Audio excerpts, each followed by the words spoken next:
man, had a sometimes you have things you want to talk about, and then all of a sudden somebody will drop a question that you just kind of have to acknowledge before you move on.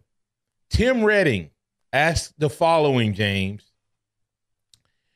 Do you think Cochran could leave and go with Kirby soon? He has his time in with the state for retirement, and he could go with Kirby and maybe get Georgia retirement too. Ooh. Wow. Did Kirby Smart feed that question to Tim? I don't know. That's a diabolical question right there. That's a game changer. And I don't see it. Think about this. I mean, Kirby came after him already. I think Cochran and Kirby had a great relationship when he was here and when he left.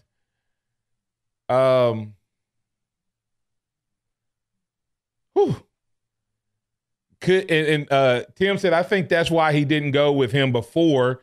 He needed 2 years to get vested with Alabama. CJ Watson says, could Saban, Coach Saban would pay him all he wants, I think, cross fingers.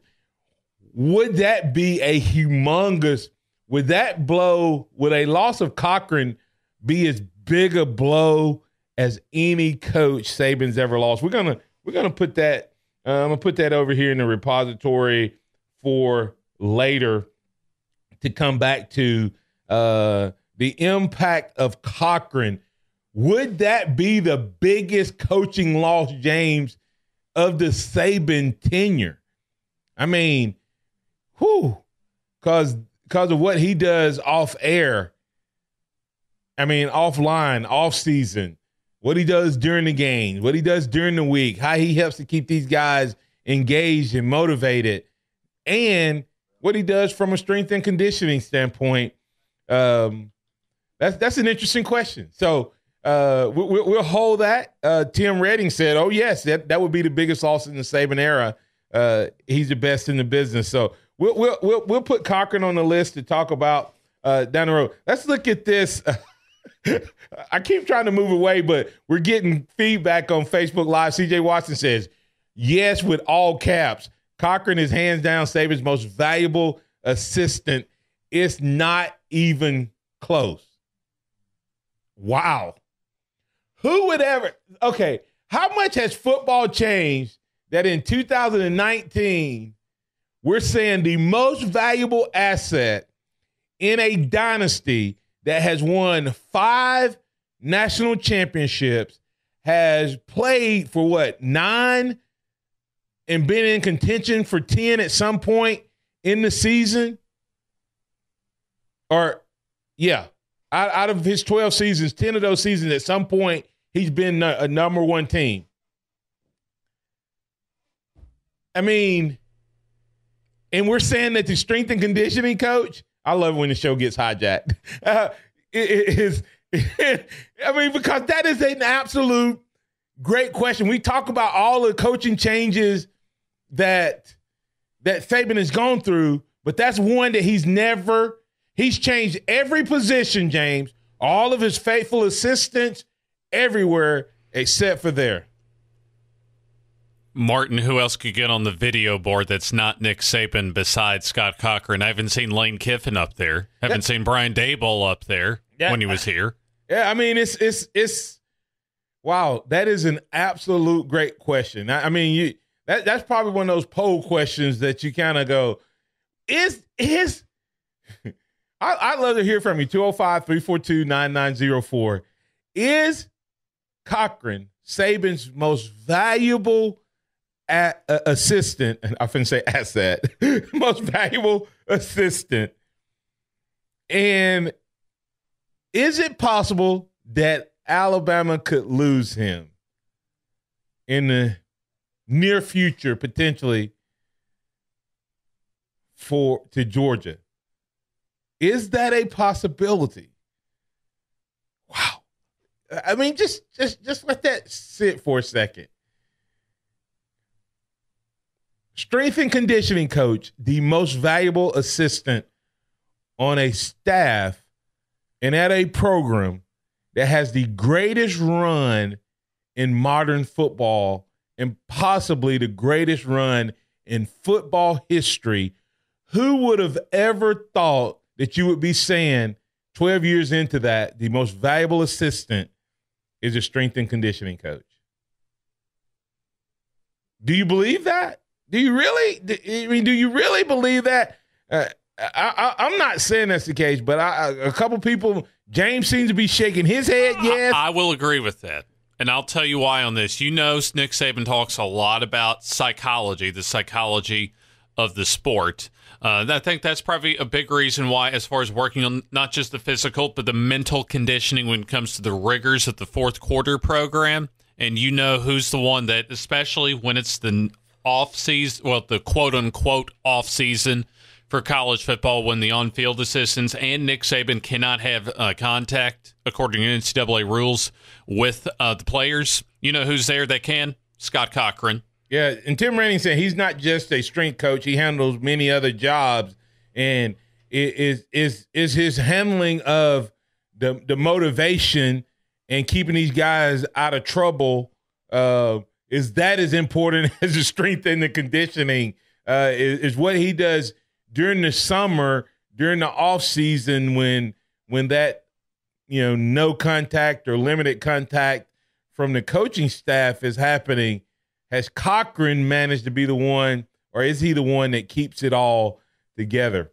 That's an interesting thought. And if you want to talk about it, you want to comment on it, agree or disagree. I guess the follow-up question is, if it's not him, who has been the most valuable assistant in the Nick Saban era? Is it just from him? Is it hands down Kirby Smart? Is it Burton Burns? Who would be that next guy if Cochran is hands down the most valuable assistant? That's a conversation we can have. Tim Rennie said Burns. So Burton Burns, of course, the running back coach who's now in an off-the-field capacity. That's just it's a great question. I promise you that I was going to do the increase, decrease, same. We'll talk about that coming back on the other side right here on the Blitz. This is one of those questions that you get asked, and of course I could repeat things from Facebook Live onto the radio for those of you who are not tuned into Facebook Live, but get a lot of interaction. The Facebook Live comments is the equivalent of the phone call in the old days of radio. And Tim Redding asked the question about Scott Cochran leaving and potentially going to Georgia now that he has his retirement here. He could leave and go and get his state retirement in Georgia as well. And is that a possibility? And that triggered the question, is he the most valuable? Because that would be a game changer in my opinion.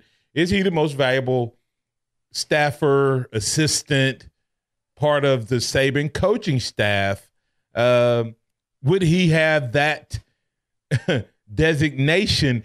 And then I asked the question, after Cochran, who would be the next guy? Burns popped up, but James Griffin said, listen to this answer. James Griffin said Jeff Allen. And then he listed off why. I like this. He said the sideline tent, injury recover faster than anyone in the country, multiple ACLs in a 3-month time period, and the untold injury prevention from their system in which he monitors players during practice. And don't forget, this year, we don't talk about this. This year, Jalen Hurts was out. And Tua Tagovailoa was hurt. And they still kept Tua, because of the treatment and everything and the way they handled the breaks, they kept Tua at a level where he could play. We were one hit from Mac Jones leading the team.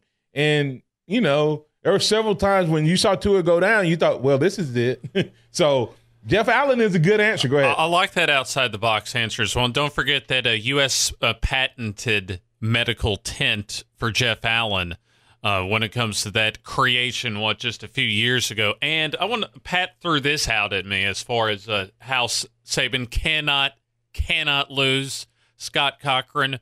Would it be worth paying Martin $1 million a year for the strength and conditioning coach for someone like Scott Cochran just so you can keep him?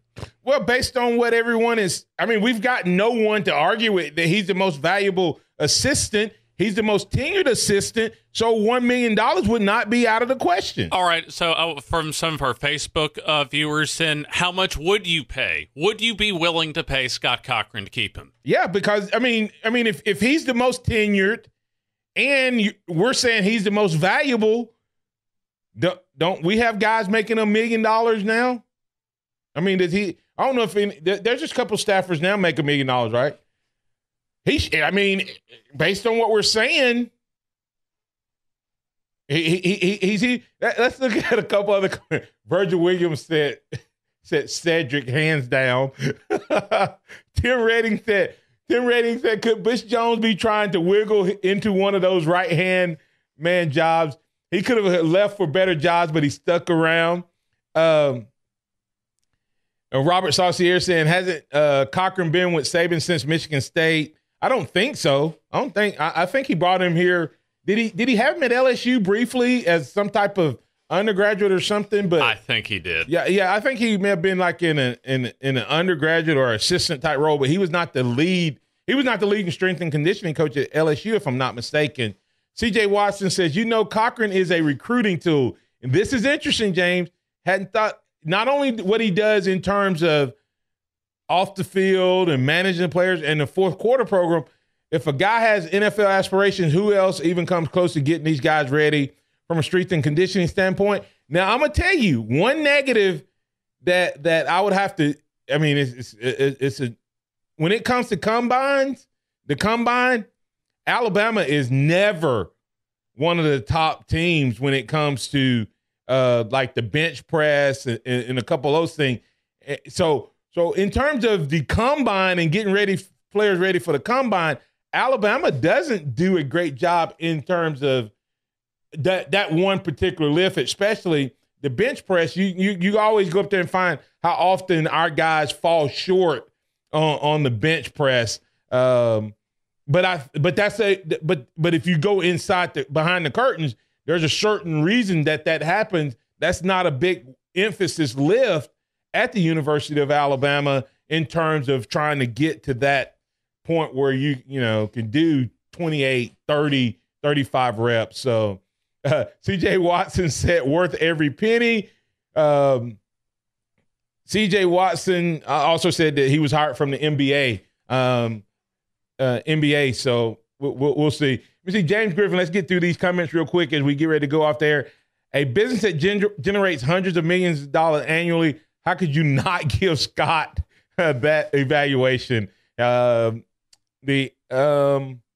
is an alumnus of LSU, so he was probably a grad assistant or something when he gets there. He gets them NFL ready, not combine ready. That's true, but the guys fall because of what they do at combine. That's a hard road to walk, James.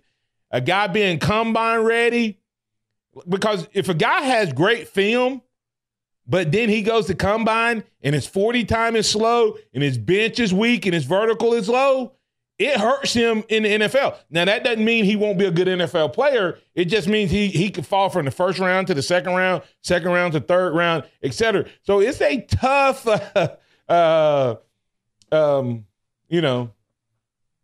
it can be a tough road to hoe. But anyway, that's an interesting conversation. I do like the Jeff Allen conversation because one of the things that people don't know is Kenyon Drake's arm was not healed.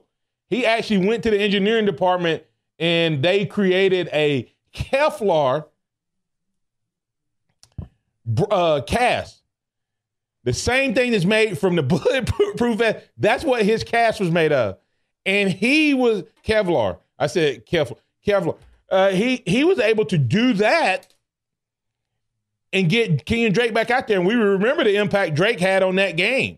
So interesting.